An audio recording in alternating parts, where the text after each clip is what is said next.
អាសូនណាអ្នកគ្រូបង្រៀននៅសាលាឯកជនម្នាក់ដើរចេញពីបន្ទប់ជួលបំរុងតែទៅបង្រៀនសិស្សបែរជា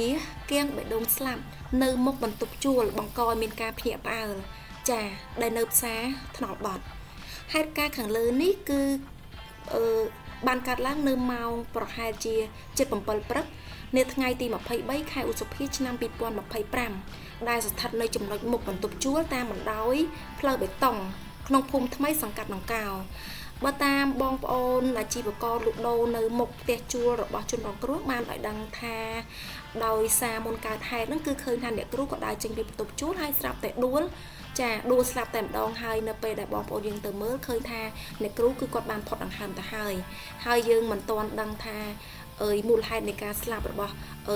អ្នកគ្រូហ្នឹងគឺដោយសារតែគាត់មានជំងឺប្រចាំកាយឬក៏យ៉ាងណាទេហើយពាក់ព័ន្ធជាមួយនឹងអត្តសញ្ញាណក៏យើងមិនទាន់បានបង្ហាញដែរគ្រាន់តែដឹងថាអ្នកគ្រូគាត់គឺជាអ្នកគ្រូបង្រៀននៅសាលាឯកជនមួយកន្លែងដែលគាត់បានមកជួលបន្ទប់ជួល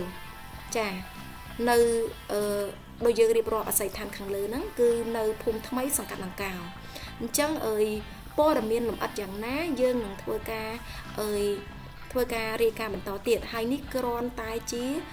ព័ត៌មានបន្តបន្សំតែប៉ុណ្ណោះមិនទាន់មានភាពច្បាស់កាន់តែឡើយអំពីអត្តសញ្ញាណរបស់អ្នកគ្រូ